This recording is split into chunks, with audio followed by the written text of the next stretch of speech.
So here it is. There were talks between S. Jaishankar and Wang Yi in Moscow, went on for 2.5 hours, but still no breakthrough. And here's why India and China are stuck in this stalemate. Now, let's bring this up to you. What happened in Moscow? China is not acknowledging at all that it was the Chinese PLA that was initially responsible for the provocation. It's they who want to change the status quo. China is silent on the heavy deployment. By some accounts, upwards of 80,000 troops have been amassed on either side. Now, China is sticking to this false claim, this false narrative that it is India that trespassed and China was only responding. That's not how it's actually played out on the ground. India has told China that the behavior of the PLA troops on the ground and the commanders on the ground completely belies and completely betrays all the bilateral agreements that have been signed, certainly since 1993. Also, China issued a separate statement. There was a joint statement that was issued many hours after the meeting concluded, before which China issued a separate statement, and that, in some respects, differs from the joint statement. One critical aspect in that joint statement is the Chinese insisted that India had agreed that the bilateral relationship, the overall bilateral relationship, can continue despite what's going on the ground. India clarified on more than one occasion that if peace and tranquility are not a guarantee or a given on the border, then the rest of the relationship cannot carry on almost like business as usual. On the ground, Indian troops are gearing up for a long, harsh winter along the line of actual control. CNN News 18's Arunama is in Leh, and she filed this ground report.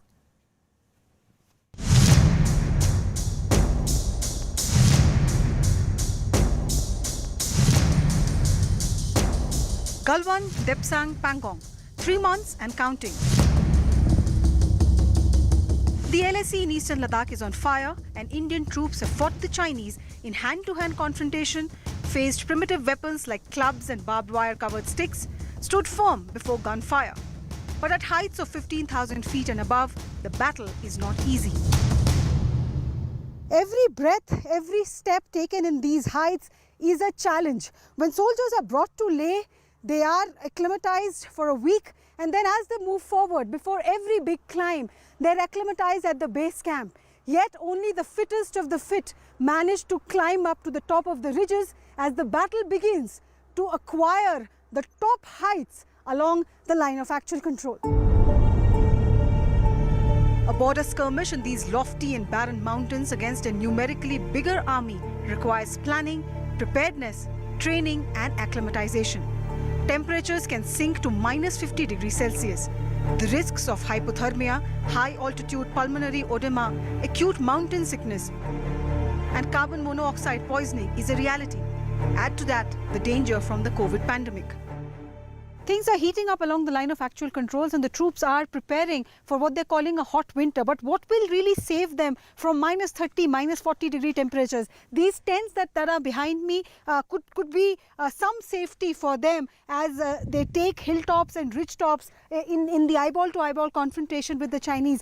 This is what these tents look like. We are told that they can accommodate 8 to 10 people. Inside this tent, there are ventilation facilities which can help them breathe. This black thing that you see here is called a bukhari. It uses kerosene and generates heat so that the soldiers who are taking rest inside the tent are safe. There's also another heating paraphernalia here. It also gives them warmth, gives them heat.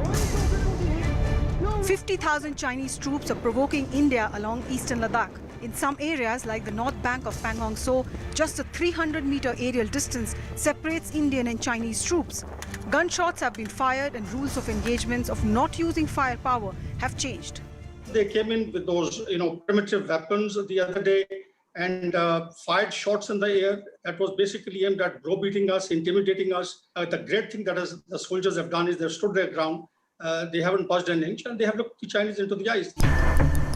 Usually, troops in Ladakh require about 30,000 metric tons of ration for the entire year. With the requirement of around 2.5 kg of ration per soldier per day, the army will have to provision for double supplies of ration for troops this winter. The window to ensure everything from toothpaste to food essential to kerosene reaches the top at these heights is fast shrinking. The initial assessment for winter arrival was November, but the chill in the Ladakh air is forcing commanders to complete arrangements by next month, when snow could shut the Zojila and Rohtang passes. In winter, the snow can pile up to 70 feet with the added chances of icy winds and avalanches. Even digesting food is a task at these heights. Mental fatigue, anxiety and depression are the other enemies, and victory here is as much about mental strength as about soldiering skills. In Leh, this is Arunima. All right, so are India and China left with no option? Are they hurtling towards the inevitability of a limited conflict? Lieutenant General retired KJ Singh is former GOC-in-C of the Western Command. G. Parthasarathi, former Indian High Commissioner to Pakistan. Anand Krishnan is the China correspondent for the Hindu newspaper. He's also the author of the new book, India's China Challenge. Let me start with you, Lieutenant General Singh. No breakthrough in Moscow. The troop positions precariously poised, literally on a knife's edge, barely a few hundred meters separating the troops. Do you feel, now that there's been no breakthrough in Moscow, both India and China are really hurtling towards the inevitability, and that is a limited conflict? Only that can change this situation. Zakka, firstly, thank you for having me on your show. This round of diplomatic negotiations have not simplified the things for troops on the ground. If you were in the shoes of GOC 14 Corps, the complications have increased for him, because it was being expected that certain amount of political guidance or diplomatic guidance will flow from these talks, and it'll be little commitment will be built up towards clarity on line of actual control. It is actually line of ambiguous control, line of ambitious control. It is just not clear, and that clarity needs to be brought in. Now, we have, I don't subscribe to this view that we are hurtling towards a war. There is enough space. I would tend to see it this way, that there are three scenarios. One is a scenario which I call as a drift scenario. So things are allowed to drift, winter sets in, and then we have some parlays, and then we take it on in the next season. Okay. The second scenario is even out grab scenario, in which just before winter sets in, there are certain amount of actions to grab or improve positions. Like Mukhpuri is one such place. It may happen at some other place also. And we also cannot completely rule out something happening during winters also. Because after all, the 1962 conflict with lesser amount of clothing and preparation was fought in the months of October and November. Yeah, that's correct. And in that, Indian troops are well trained in mountain warfare. And scenario 3 is what we are all fearing, of it degenerating into a conflict. Okay. I hope it doesn't happen. Okay. Let me get Ambassador Parthasarathi into the conversation. Now, one thing that stands out from what happened yesterday, the difference in the readouts between the joint statement and the Chinese statement, one of the differences, and it stood out starkly, Ambassador Parthasarathi, is the Chinese believe that no matter what is happening on the boundary, the rest of the relationship can continue almost like business as usual. Whereas for the Indian side, business as usual is predicated on peace and tranquility on the boundary. The very fact that both sides are viewing this from two different prisms, how much of that is a danger for A, the situation hurtling towards a conflict, and B, the limited possibility of finding some kind of a breakthrough? Well, let's put it this way. There is always a difference between what the Chinese say, what they know, and what they intend to do. And you should be careful in discerning that. Now, therefore, you have to understand their position. If they get into a direct conflict which they initiate, they already are getting a foul name in the world. The foreign minister Wen Jiabao was almost treated like a pariah in his trip to Europe. I mean, he was shunned everywhere and criticized everywhere. They are having problems with 12 countries on their maritime boundaries, and ASEAN as a group is now again threatening to go to the international court. So I think they can't be fighting on so many fronts at the same time. Okay. And if anything they do against India now, they are finding that the Americans and the West, particularly, and interestingly, the Europeans led by France. France does not act as on its own. It carries its European partners with it. So I think, given this, they will certainly keep the heat on us. But my hunch is observe certain thresholds. Now, by October, the snows are going to fall. And, we have the main area I look at with some concern is Depsang. Yeah. But on other areas, we are well settled. And I'm sure we will manage. Okay. One last point. Okay. Yeah. Don't forget, the Indian Army is the only army which knows how to fight and live in conditions which are very cold in Siachen. Yeah. We've learned it since the 80s.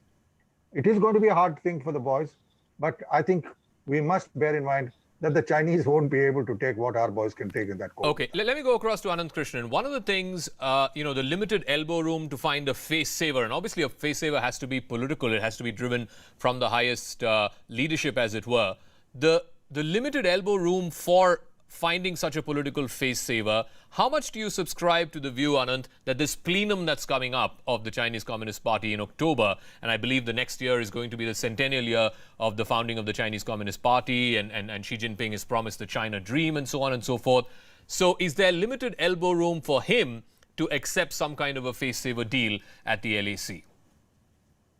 Well, Zakka, there has been a lot of debate on how much internal dynamics in China have been driving, its external posture, not just vis-a-vis India, but as you know, there's things on the boil with Taiwan and the South China Sea with Japan, and a lot of it coinciding with the COVID-19 pandemic initially when the leadership was facing questions in Jan and Feb.